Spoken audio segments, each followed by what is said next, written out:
நமோ வெங்கடேஷாய. ஸ்ரீமதே ராமானுஜாய நமஹ. நாடிய பொருள் கைகூடும் ஞானமும் புகழும் உண்டாம் வீடியல் விழியதாக்கும் வீரியங்கமலை நோக்கும் நீடிய அரக்கர் சேனை நிறுபட்டுழிய வாகை சூடிய சிலை இராமன் தோள்வலி கூறுவோர்க்கே. ஸ்ரீராகவம் தசரதாத்மஜமப்ரமேயம் சீதாபதிம் ரகுகுலான்வயரத்னதீபம் ஆஜானுபாகுமரவிந்ததளாயதாட்சம் ராமம் நிசாச்சர விநாசகரம் நமாமி. எம்பெருமான் கிருபையினாலும் பெரிய பெருமாள் பெரிய பிராட்டியார் எம்பெருமானார் கிருபையினாலே தொடர்ந்து நடந்து வருகின்றதான கம்பன் கண்ட வால்மீகி என்பதான ஸ்ரீராமாயணத்தினுடைய சாரபூதமான விஷயங்களை இருவரும் எந்த மாதிரியாக அனுபவித்திருக்கிறார்கள் என்பதை யதாமதி விண்ணப்பித்து அதையெல்லாம் செவிமடுத்து வருகிறோம்.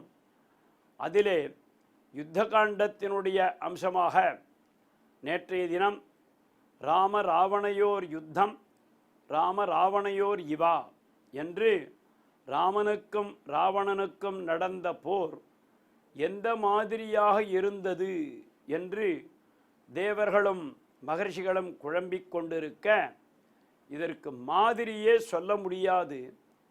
ராம ராவணையோர் யுத்தமே மாதிரியே தான் ராமராவணையோர் யுத்தம் நடந்தது என்று முடித்தான் வால்மீகி. அந்த மாதிரியான ஒரு காலத்திலே நேற்றைய தினம் தர்மத்திற்கும் அதர்மத்திற்கும் ஏற்பட்ட போரிலே அந்த தர்மத்தை வழிநடத்தக்கூடிய ஸ்ரீ ராமபிரானுக்கு உறுதுணையாக வைகுந்தத்திலிருந்து வான்போகத்திலிருந்து சமஸ்த விதமான தேவர்களும் இறங்கி வந்து இங்கே அவனுக்கு தேரினுடைய ஒவ்வொரு அங்கமாக பிரதிபலிக்க அங்கே மிகப்பெரிய தேர் நின்றது. அந்த மாதிரியாக ராவணனுடைய பக்கத்திலே அதர்மமே வடிவெடுத்ததான ராவணனுடைய பக்கத்திலே ஒரு தேர் இருந்தது. இருந்தாலும் இரண்டு தேரையும் பார்க்கும் பொழுது இதனுடைய பொலிவு என்பது அதில் குறைவாகத்தான் இருந்தது என்பதாக சொன்னார். கர்மமும் கடைக்கண் ஒரு ஞானமும் அருமை சேரும் அவிஞ்சையும் விஞ்சையும் பெருமைசால் கொடும் பாவமும் போர்களாம் தர்மமும் எனச் சென்று எதிர்த்தாக்கினர். ஒத்தரோட ஒத்தர் சன்னாகத்தில் சண்டை போடும் பொழுது இது பொறுமைசால் கொடும் பாவம். எது? ராவணனுடைய. இது தர்மம். அப்போ தர்மமும் பாவமும் ஒன்றோடு ஒன்று சண்டை போட்டுக்கிற மாதிரியாக எப்படி பிரபஞ்சத்தில் நாமெல்லாம் பார்க்கிறோமோ அதை போல் பாவமே உருவெடுத்ததான ராவணன், தர்மமே உருவெடுத்ததான ராமன், இவர்கள் இருவருக்கும் யுத்தம் நடந்தது என்று இங்கே சொல்லி வால்மீகியும் அந்த வச்சனத்தை சொல்கிறார், கம்பநாட்டாழ்வானும் அந்த வச்சனத்தை சொல்கிறார்னு சொன்னான். அப்போது இருவருக்கும் ஒரு நிமிடம் கேப் கொடுத்துட்டு மிகப்பெரியதான சங்கநாதம் ஒன்று விண்ணப்பம் செய்கிறானாம் ராவணன். அந்த ராவணன் ஊதிய சங்கம் எப்படி இருந்தது என்பதை கம்பநாட்டாழ்வான் சொல்லும் பொழுது, கண்ட சங்கரன் நான் முகன் கைத்தலம் விண்டு அசங்கத்துல் அண்டம் வெடித்திட அண்டசங்கத் அமரர்தம் ஆர்ப்பெலாம் உண்டசங்கம் ராவணன் ஊதினான். அங்கே மிக பெரியதான சங்கநாதத்தை ராவணன் எடுத்து ஊதினான்னு சொன்னான். அப்போ ராமபிரான்ட்ட எங்கே இருந்தது சங்கம்? ராமபிரான் எடுத்துன்றது கோதண்டம் தான், வில்லு தான் என்பதற்கு கம்பநாட்டாழ்வான் தான் அந்த இடத்துல ஒரு பாசுரத்தை விண்ணப்பம் செய்கிறான். இவனுடைய ஊதின சங்கம் இருக்க இது ஈஸ்வரன்கிட்டேருந்து பிடுங்கின சங்கமா, அதே மாதிரி பிரம்மாவிடமிருந்து அடித்து பிடுங்கிய சங்கம். கண்ட சங்கரன் நான் முகம் கைத்தலம் விண்டு அசங்க தொல் அண்டம் வெடித்திட. அந்த சங்கநாதத்தினுடைய சப்தத்தை கேட்டு இந்த பூமியே பிளந்துடும் போல இருந்துதான், அவ்வளவு பெரிய சப்தம் கிடைச்சதுன்னு சொன்னார். சங்கத்து அமரர்தம் ஆர்ப்பெலாம் உண்ட சங்கம் ராவணன் ஊதினான். அப்போ எம்பெருமானிடம் எப்படி சங்கநாதம் வந்தது என்று கேட்டால், அவன் எடுத்து ஊதல, அது வைகுந்தத்திலிருந்தே ஊதப்பட்டது. அதுதான் அங்கே படைப்போர் புக்கு முழங்கும் அப்பாஞ்சசன்னியமும் பல்லாண்டே என்று ஆழ்வார் சொன்ன மாதிரியாக சொன்ன சங்கினது ஓசை துளக்குற என்ன சங்கு என்று இமையவர் எங்கிட அன்ன சங்கை பொறாமையினால் அரி தன்ன வெண்சங்கு தானும் முழங்கிட்டாள். நீ என்னடா கையில் எடுத்து ஊதுற, நான் கையிலே அதை எடுக்க வேண்டாம், மனதால் நினைத்தாலே அந்த சங்கமானது ஊத ஆரம்பித்து விடும் என்று இங்கே எம்பெருமான் நினைக்க, அது இவனும் இந்த அண்டத்தை பிளந்ததுன்னு சொன்னாருங்க. அது பிரபஞ்சத்தையே பிளக்க ஆரம்பிக்கக்கூடியதான சங்கம் போன்றதான பெரிய சப்தம் ஏற்பட்டதாம். சொன்ன சங்கினது ஓசை துளக்குற என்ன சங்கு என்று இமையவர் எங்கிட. இந்த சங்கநாதம் எங்கேருந்து வருது? இது என்னமோ இவன் கையில் வச்சுன்னு ஊதின்னு இருக்கான், சரி பாப்பா புல்லாங்குழல் ஊதுற மாதிரி இருக்கு. இந்த சங்கம் நாதம் எங்கேருந்து வருது? இது பிரபஞ்சத்தையே அங்கே தொலைச்சுடும் போல இருக்கே என்று தேவர்கள்லாம் சங்கித்தார்கள். இந்த இடத்துல சந்தேகப்பட்டார்கள். சங்கம் என்பதான சப்தத்திற்கு ரெண்டு அர்த்தம் உண்டு. அன்ன சங்கை பொறாமையினால் அரி தன்ன வெண்சங்கு தானும் முழங்கிட்டால். இது ராமபிரான் எடுத்து ஊதல்ல, இந்த சப்தத்தை கேட்டு அதற்கு எதிர்மறையாக எம்பெருமானிடம் உள்ள சங்கமானது அங்கே ஊத ஆரம்பித்தது, தானே சப்தத்தை கொடுத்ததுன்னு சொன்னார். அங்கே சங்கம் மாத்திரம் இல்லையா, சௌதம் சுதர்சன யுஜ்ஜிகானா என்று சொல்லுமா போலே பாஞ்சஜன்யம் ஆயுதங்கள், சக்கராயுதம், கதாயுதம், நாந்தகம், சார்ங்கம் போன்ற 5 ஆயுதங்களும் வேறு வேறு உருக்கொண்டு ராமபிரானுக்கு அங்கே முன்வந்து நிற்கிறார்கள். ஆனால் ராமபிரான் அவர்களை திரும்பியே பார்க்கவில்லை. எதனால் அப்படின்னு கேட்டாக்க, இவன் வாங்கின வரம் அந்த மாதிரியாக. இவன் மனிதர்களால் மாத்திரமே அந்த ஒரு இதை கேட்கல இவன். ஆக இங்கே ராமபிரான் தன்னை மனுஷனாகவே நினைச்சின்றதுனால, நாளைக்கு இந்த தேவாம்சம் பொருந்திய ஆயுதங்கள்லாம் வதுடுத்துன்னு சொன்னாக்க ஊர் உலகம் என்ன சொல்லும்? இங்கே தன்னுடைய ஆயுதங்களால் தான் அவன் அடிபட்டு போனானே ஒழிய ராமபிரான் கோதண்டத்தால் அடிபடவில்லை என்று அப்படி ஒரு பேர் வந்துடும். ஆகையினாலே இவெல்லாம் வந்து சகாயத்துக்கு நிற்கட்டும் வேண்டான்னு சொல்லல. அப்போது இவருடைய சகாயத்தை நேரடியாக விரும்பவில்லை என்று இங்கே கம்பநாட்டாழ்வான் காட்டுறான். ஐயனைம்படைத்தாமும் அடித்தொழில் செய்ய வந்து அயல் நின்றன தேவரில் மெய்யன் அன்னவை கண்டிலன் வேதங்கள் பொய்யில் தன்னை புலன் தெரியாமை போல். வேதத்தை படிச்சுட்டே இருப்பா எல்லாரும், கார்த்தாலேந்து ராத்திரி வரையிலேயும் அக்னிமே ஏழ புரோஹிதம் என்றெல்லாம் சொல்லிண்டு கணானா ஆம் துவா துவா துவா கணானாம் கணானா ஆம் துவா என்றெல்லாம் சொல்லி கொண்டிருப்பார்கள். ஆனால் அதனுடைய உள் அர்த்தம் புரியாமலேயே எந்த மாதிரி வேதத்தை ஓதிக்கொண்டே இருப்பார்களோ, திரேதாயுகத்தில் அப்படி நடப்பதற்கான ஒரு பிரசக்தி இல்லை. இருந்தாலும் தேரெழுந்தூரில் அப்படி நடப்பதற்கான பிரசக்தி இல்லை. இருந்தாலும் எதிர்காலத்தில் உள்ள வேத விற்பன்னர்கள் அப்படி இருப்பார்கள் என்பதை மனதில் கொண்டோ என்னமோ தெரியவில்லை, இங்கே கம்பநாட்டாழ்வான் அந்த பதத்தை போட்டான்னு சொல்கிறான்.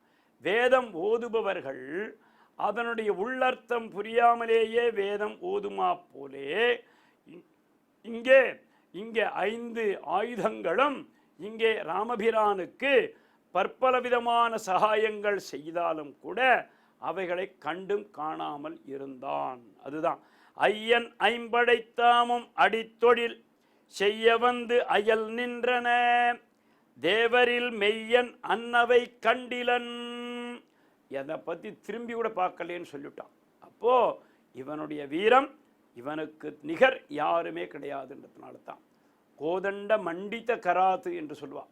அப்போது கோதண்டமானது இவனை ரட்சிக்கவில்லையா, இவன் வந்து அந்த கோதண்டத்தினால ரட்சிக்கப்பட வேண்டிய அவசியம் இல்லை. ஆனால் அந்த கோதண்டம் இவனிடம் வந்து சரணடைந்து இங்கே ராவண வதத்திற்கு நான் உதவுகிறேன்னு சொல்லித்தான் அந்த மாதிரி. அதனால தான் கோதண்டம் என்று பெயர், கோதண்ட பாணிஹி என்று பெயர் ராமனுக்கு. அதெல்லாம் ஸ்ரீபாஞ்சராத்திர ஆகமத்தில் இருக்குது. அந்த சாருங்கத்தினுடைய தனுஷினுடைய ஒரு ஆகாரம் பொருந்திய புருஷன் இங்கே வந்து ராமபிரானிடம் சரணடைந்து இங்கே நான் அவனை வதிப்பதற்கு உனக்கு சகாயம் செய்கிறேன்னு சொல்லித்தான். ஐயன் ஐம்படைத்தாமும் அடித்தொழில் செய்ய வந்து அயல் நின்றன. ஐம்படைத்தாமமும் நான் உங்களுக்கு சகாயம் பண்ணுறேன், நான் உங்களுக்கு சகாயம் பண்ணுறேன் என்பதற்காக பின்னாடி நின்றுருக்கான். தேவரில் மெய்யன் அன்னவை கண்டிலன், தேவர்களுக்கெல்லாம் மெய்யனுக்கும் மெய்யனாக இருக்கக்கூடியதான சத்யவாச்சே நமஹா ராமபிரானுக்கு, அந்த மெய்யனுக்கு மெய்யனாக இருக்கக்கூடிய ராமபிரானுக்கு இவைகள் சேவை புரிய வந்தால் கூட அவன் அதை ஏறெடுத்தும் பார்க்கவில்லை. வேதங்கள் பொய்யில் தன்னை புலன் தெரியாமை போல், தன்னுடைய ஸ்வரூபம் என்ன என்பதே தெரியாமல் வேதத்தை நாம் ஓதிக்கொண்டே இருக்கிற மாதிரியாக இங்கே ஸ்வரூபங்கள் தெரியாமல் 5 ஆயுதங்களும் ராமபிரானுக்கு சேவை புரிந்தன என்று சொல்றாருங்க. ராமராவணையோர் யுத்தம் ராமராவணையோர் யுவா என்று இந்த மாதிரி வில்லால் சரம் துறக்கின்றவர்க்கு உடனே மிடல் வெம்போர் வல்லான், 7 மழு தோமரம் மணித்தண்டு இருப்பு உலக்கை தொல்லார் மிடல்வளை சக்கரம் சூலம் இவை தொடத்தக்கது எல்லாம் நெடுங்கரத்தால் எடுத்தறிந்தான் செரு அறிந்தான். அவன் அந்த ஒரு ஆயுதத்தை எடுக்கிறான்னு தெரிஞ்சதோ இல்லையோ, இங்கிருந்து ஒரு பானத்தை விடுவான், அந்த ஆயுதம் திருப்பிண்டு அங்கேயே போய் விழுந்துருமா. அந்த மாதிரி ராவணனை எந்த ஒரு ஆயுதமும் எடுக்க விடாமல் ராமபிரான், அவன் 20 கையோடு வச்சுருக்கான். 20 கையிலேயும் எந்த ஆயுதம் தொட்டாலும் அது எரிய போறான்னு தெரியறதுக்கு முன்னாடியாக அது வாயு வேகமா மனோவேகமா என்பது தெரியாமல் அவனுடைய கைகள் எந்த ஆயுதத்தை தொடுகின்றதோ அதையெல்லாம் வெட்டி வீழ்த்தி கொண்டே இருந்தான். ஆனால் என்ன அதுன்னு கேட்டாக்க திரும்பி அது முளைத்து கொண்டே இருந்தது. வில்லால் சரக் துறக்கின்றவர்க்கு உடனே விடல் வெம்போர் வல்லான், 7 மழு தோமரம் அணித்தண்டு இருப்பு உலக்கை தொல்லார் மிடல்வளை சக்கரம் சூலம் இவை தொடத்தக்கதெல்லாம் நெடுங்கரத்தால் எருத்தறிந்தான். இப்போதான் எடுத்து எரிவும்னு பார்க்குறான், ஆனால் திரும்பி போய் விடுறதான். இப்படி எதற்கு என்ன மூல காரணம்னு கேட்டாக்க ராமனுடைய வில்லினுடைய ஒரு மகிமைன்னு சொன்னாருங்க. சாருங்க இந்த சாபம் என்பதாக இருக்கக்கூடியதான அந்த வில்லின் மகிமையால் எந்த பானம் எங்கே எப்படி அடித்தால் அவனை கரத்தை சுத்தமாக வளைத்து எரியுமோ அந்த மாதிரி எரிந்ததுன்னு சொன்னார். ராவணோ பிதத குருத்தோ ரதஸ்தோ ராட்சசேஸ்வர கதா முசல வருஷேன ராமம் பிரத்யர்த்யேத்ரணே ராவணோ பிதத கிருத்தா. அப்போ மிகப்பெரியதான யுத்தம் 2 பேருக்கும் நடக்க நடக்க நடக்க அங்கே எத்தனை ஆயுதங்கள் எத்தனை விதமான அந்த இதுகள் எல்லாம் இட்டு பலனற்று வீழ்ந்தனன்னு சொல்றாருங்க. வேலாயிரம் மழுவாயிரம் 7000 விசிக கோலாயிரம் பிறவாயிரம் ஒரு கோல் பட குறைவ காலாயன பிறவாயிரம் காலாயன கனலாயன உருமாயன கதிய சூலாயன மழையன்னவன் தொடைபல் வகை தொடுக்க. எத்தனை ஆயுதங்கள் அத்தனையும் ஆயிரக்கணக்கான ஆயுதங்களாக வந்ததுன்னு சொன்னார். ஆயிரக்கணக்கான ஆயுதங்களும் ஒரே பானத்தினாலேயே அவற்றையெல்லாம் தங்கே தூளாக்கி விட்டான் ராமபிரான் சொன்னார். நைவராத்திரிம் ந திவசம். இது எப்படி நடந்தது? ஒரு பகல் அல்ல, ஒரு இரவல்ல. ஏன்னா 2 பேருமே அந்த சங்கல்பம் பண்ணிட்டு வந்ததுனால ராத்திரியும் கிடையாது பகலும் கிடையாது. சூரியனே பார்த்துட்டே நின்றுருக்கான், சந்திரனும் பார்த்துட்டே நின்றுருக்கான். அப்போ ராத்திரி ஏது பகல் ஏது? யுத்தம் தான் நடந்துட்டு இருக்குன்னு சொன்னார். நைவராத்திரிம் ந திவசம் ந முகூர்த்தம் ந சக்ஷணம் ராம ராவணையோர் யுத்தம் விராமம் உபகச்சதி. ராம ராவணையோர் யுத்தம் விராமம் உபகச்சதி. இடைவேளை என்பதே இல்லாமல் 2 பேருக்கும் அவ்வளவு பெரியதான யுத்தம் வந்து சேர்ந்ததான் நடந்துன்றதுதான். அப்போ ராவணன் நினைக்கிறான், சிவனோ அல்லன் நான்முகன் அல்லன் திருமாலாம் அவனோ அல்லன் மெய்வரம் எல்லாம் அடுக்கின்றான் தவனோ என்னின் செய்து முடிக்கும் தரனல்லன் இவனோதான் அவ்வேத முதல் காரணனோ என்றான். அப்போ ஒரு க்ஷணம் சிந்திச்சு பார்க்கிறான் ராவணன். நாம் எங்கேயோ போய் யாரையோ பார்த்துட்டு வந்தோமே, ஆனால் ஒத்தனை மாத்திரம் நாம் பார்க்கவே முடியாமல் இருந்த லோகம் ஒன்று உண்டு இல்லையா? அந்த வேத முதல்வனாக இருக்கக்கூடிய நாயகன்தான் இங்கே ராமபிரானாக அவதரித்திருக்கான் போல இருக்கிறது என்று. சிவனோ அப்படின்னா சிவனை நாம் நித்தியம்தான் கைலாசத்துக்கு போயிட்டு வந்துட்டுருக்கோம். ஒரு நாள் கூட அந்த மாதிரி அவனை இவனை மாதிரி பார்த்ததாக தெரியல. நான்முகன் அல்லன், நான்முகனை கூப்பிட்டா இங்கே வந்துடும் கையை கூப்பிண்டு. அதனால் அந்த மாதிரி ஒரு பிரம்மாவோ அல்ல. திருமாலாம் அவனோ அல்லன். ஆனால் ஒரு சந்தேகம் இருக்குது, நாம் பார்க்காமல் இருந்தவன் திருமால் தான். அப்போது அவன் மாதிரி இருக்கும்னு சொல்கிறாளோ, ஆனால் சந்தேகமாக இருக்கு என்று. அவனோ அல்லன் மெய்வரம் எல்லாம் அடுகின்றான் தவனோ என்னின். மிகப்பெரிய தபஸ்வியாக இருப்பானோ என முதல் ஸ்லோகமே தானே சொல்கிறார். தபஸ்வி வாக்வீதாம்பரம் தானே. அப்போது மங்களத்திற்கெல்லாம் மங்களத்தை கொடுக்கக்கூடியதான நாராயணனாக இருப்பானோ. செய்து முடிக்கும் தரநல்லன் இவனோதான் அவ்வேத முதல் காரணன் என்றான்.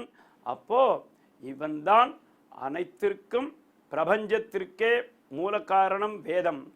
அந்த வேதத்தினுடைய அந்தர்யாமியாக இருக்கக்கூடியதாக இருக்கிற நாராயணன் இவனாகத்தான் இருப்பான் என்று இவனுக்குள்ள ஒரு சந்தேகம் ஏற்படுதேன் என்று சொல்றான். வென்றான் என்றே உள்ளம் வயர்த்தான் விடுசூலம் பொன்றான் என்னின் போகலது என்னும் பொருள் கொண்டான்.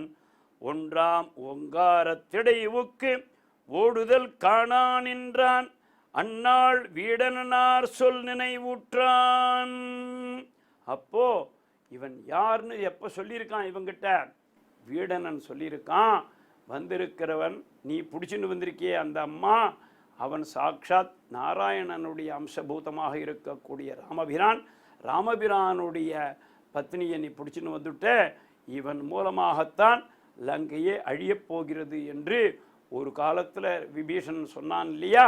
அதையெல்லாம் இப்போ நினச்சி பார்க்குறான்னு சொன்னான். வென்றான் என்றே உள்ளம் வயர்த்தான். இப்போ தான் அவனுக்கு உள்ளூரக்குள்ள ஒரு துளி பயம் வருதுன்னு சொல்கிறான். விடுசூலம் பொன்றான் என்னின் போகிறது என்னும் பொருள் கொண்டான். ஒன்றுமாம் உங்காரத்திடைவுக்கு ஓடுதல் காணா நின்றான் அந்நாள் வீடனார் சொல் நினைவுற்றான் அப்படின்னு நினச்சிண்டு மிகப்பெரியதான சூலாயுதம், அந்த சூலாயுதத்தை இவன் நீண்ட நாள் தபஸ் பண்ணி வாங்கிட்டு வந்திருக்கான். அந்த சூலாயுதத்தை ராமபிரான் பேரில் விட போக அந்த சூலாயுதம் நெருங்கி வர ராமபிரான் எந்த ஒரு ஆயுதமும் விடலை, ஒரு ஹுங்காரம் பண்ணினாராம். அந்த சூலாயுதம் துக்கு நூறாக பொடிஞ்சு விழுந்ததுன்னு சொன்னான்.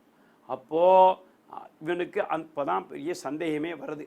அப்போ வந்திருக்கிறவன் சாட்சாத் நாராயணனுடைய அம்சம்தான். அவனுடைய பத்திரியை தான் நீ பிடிச்சின்னு வந்திருக்க, இவன் மூலமாகத்தான் லங்கா ராஜ்யமே அழியப் போகிறது என்று இவன் எப்பொழுதோ விபீஷணன் சொன்னதான ஒரு ஞாபகத்தை அந்த இடத்துல நினைச்சு பார்க்கறான்னு சொன்னான். ஈசன் விடு சரமாரியும் எரிசிந்துரு தருகன் நீசன் விடு சரமாரியும் இடையங்கணு நெருங்க தேசம் முதல் ஐம்பூதமும் செருக்கண்டனர் நெருக்க கூசிம்மயிர் பொடிப்பற்றன அனல் ஆயின கொடிய என்று ஈசன் விடு சரமாரியாக இருக்கக்கூடியதான அந்த சூலாயுதத்தை மிக பெரியதான ஒரு பானத்தில் போட்டு நேர ராமனை நோக்கி விடுறான்னு சொல்கிறான். விட்டாக்க ராமபிரான் அந்த எரிசிந்திரு தருகன் நீசன் விடு சரமாரியும் பெரிய பானத்தை எடுத்து விட்டாலும் கூட அந்த நேர அந்த சூலாயுதம் வந்துருக்கு. வந்தாக்க இவன் ஒரு ஹுங்காரம் பண்ணினா அத்தனை சூலாயுதமும் தெரிச்சு விழுந்து எங்கே போச்சுன்னே தெரியாமல் எந்தெந்த மூளைக்கோ ஓடி போயிட்டுன்னு சொல்கிறான். தேசம் முதல் ஐம்பூதமும் செருக்கண்டனர் நெருக்க கூசிம்மயிர் பொடிப்பற்றன ஆனால் அயர் கொடிய என்று அனல் கொடிய ஆயின. என்னமோ கொள்ளிக்கட்டை எல்லாம் தெரிச்சு போய் விழுமே, பொறியாக அந்த மாதிரியாக போய் விழப்போக அப்போ தான் திரும்பி நினச்சி பார்க்குறான். சிவனோ அல்லன் நான்முகனோ அல்லன் திருமாலாம் அவனோ அல்லன் தெய்வரம் எல்லாம் அடிகின்றான் தவனோ என்னின் செய்தி முடிக்கும் தரணல்லன் இவனோதான் அவ்வேத முதல்வனோ என்று எண்ணினான்.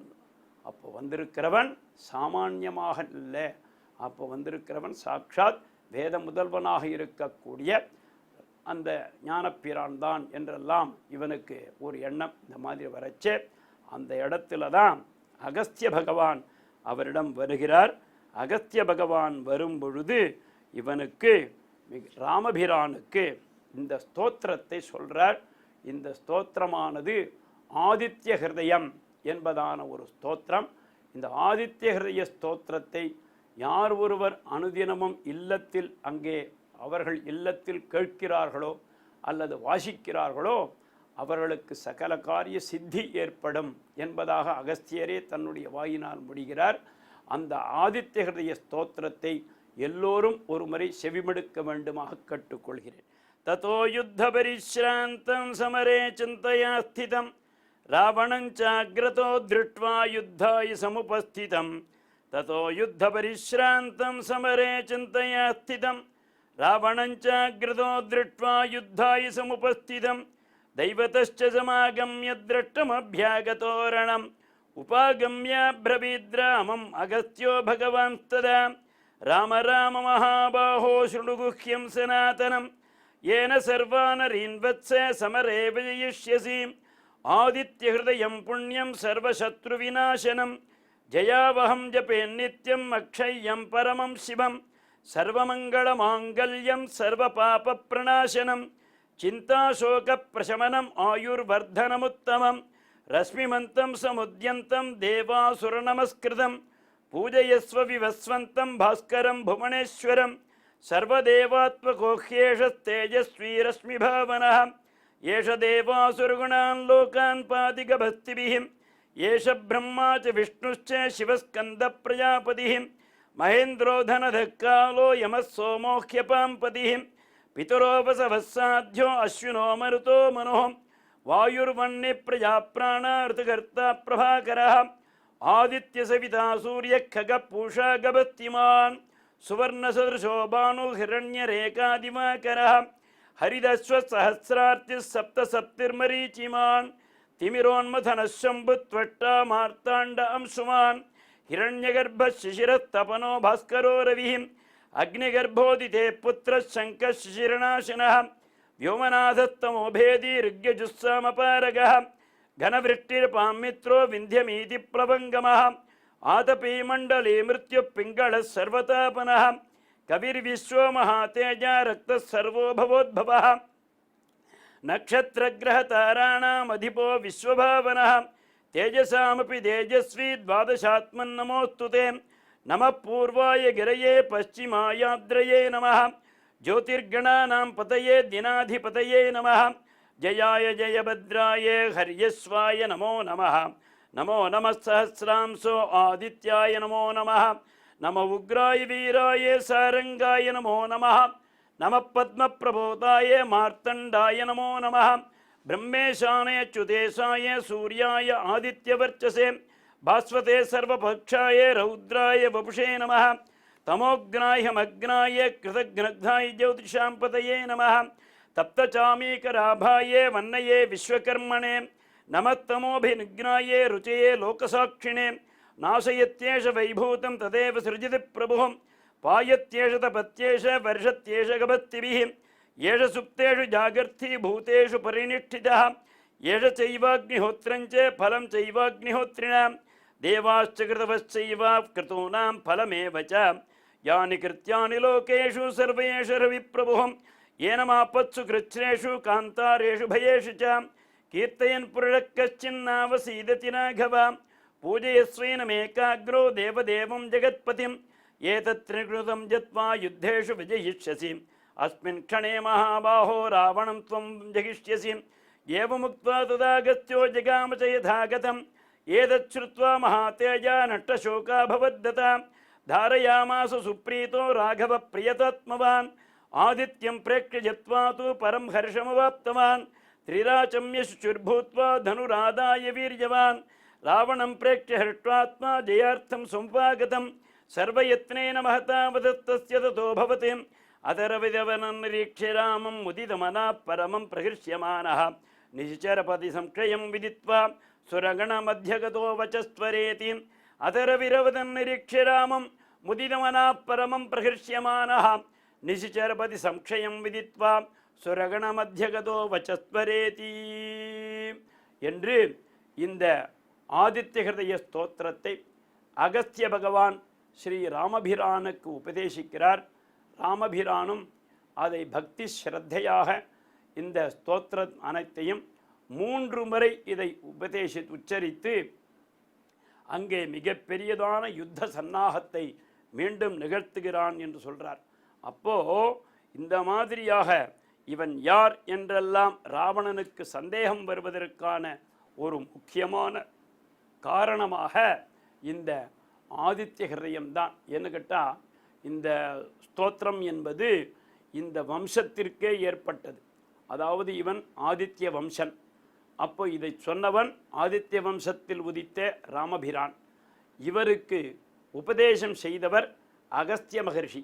இவரும் ஆதித்யனை போலதான மிகப்பெரியதான வர்ச்சஸை உடையவர். அதாவது கல்வி கேள்வி போன்றதான விஷயங்களிலே அகஸ்திய பகவானை மிஞ்சி யாராலுமே ஒன்றும் நடக்காது. ஆனால் உருவம் குள்ளமாக இருக்கக்கூடியவர். அந்த மாதிரியான அகஸ்தியர் மூலமாக இவருக்கு அந்த ஆதித்ய ஹிருதய ஸ்தோத்திரமானது இவர் ராமபிரானுக்கு கிடைத்ததாம். அதை இவரும் ஆச்சமனம் செய்துவிட்டு அந்த 3 முறை இந்த ஆதித்ய ஹிருதய ஸ்தோத்திரத்தை இவரும் ஜபம் செய்து திரிராச்சமிய சுச்சிர்பூத்வா தனுஹு ஆதாய வீரியவான் என்று சொல்லப்போக மிகப்பெரியதான யுத்தத்தினுடைய முடிவு கட்டத்திற்கு வருகிறது. அது எந்த மாதிரி வருகிறது என்பதை மேன்மேலும் அனுபவிக்கலாம். ஓம் நமோ வெங்கடேஷாய ஸ்ரீமதே ராமானுஜாய நமஹ.